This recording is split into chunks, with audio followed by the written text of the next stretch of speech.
ওয়ালা তাহিনু ওয়ালা তাহজানু ওয়া আনতুমুল আলাউনা ইন কুনতুম মুমিনিন। তোমরা সাহস হারিও না, দুঃখ করিও না, বিজয়ী তোমরাই হইবে ইন কুনতুম মুমিনিন, যদি শর্ত, যদি তোমরা মুমিন হও, যদি তোমরা মুসলমান হও, যদি তোমরা তোমাদের ওই নবী সাহাবাদের মানে উত্তরসূরি হও।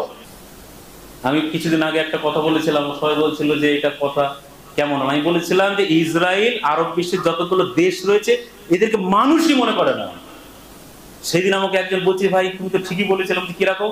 বলছে কাতারের মতো জায়গায় গিয়ে হত্যা করলো, ওরা শুধু গিয়ে বৈঠক করছে, বলছে ইয়া হাবিবি, খাপসা খাপসা খেয়ে বলছে আমরা নিন্দা জানালাম। ওর মেরে 60 করে দিচ্ছে। একটা কাতার একটা স্বাধীন রাষ্ট্র এবং মানে তার রাজধানীতে আর একটা দেশকে বিমান হামলা চালিয়ে বিল্ডিংটাকে গুড়িয়ে দিয়ে চলে আসলো, ওরা বলছে আমরা নিন্দা জানালাম। ওরকম নিন্দার 4 পয়সা মূল্য দেয় না, কারণ ওরা বুঝে গেছে।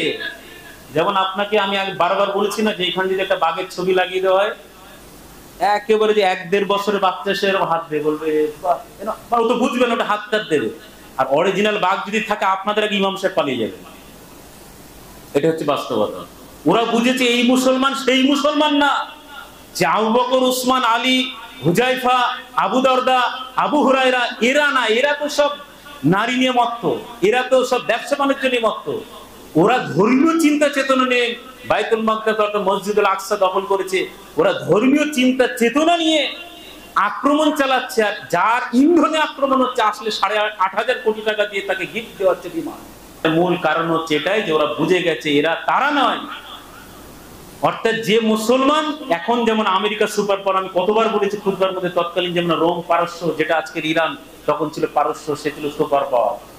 সাহাবীদের ওই ভাঙা তরবারি আর ওরা সুসজ্জিত সেনা, সুসজ্জিত সুপার পাওয়ার, তাদের সামনে যখন আল্লাহর উপর তাওয়াক্কুল রেখে বিশ্বাস রেখেছে, তখন আল্লাহ সুবহানাহু ওয়া তাআলা হাজারো যুদ্ধের এখন জয়লাভ করিয়েছে। তাদের জনবল বেশি থাকার পরেও, সশস্ত্র সুসজ্জিত সুপার পাওয়ার থাকার পরেও সেই মূল জায়গাটা আমাদের ফাঁকা হয়ে গেছে।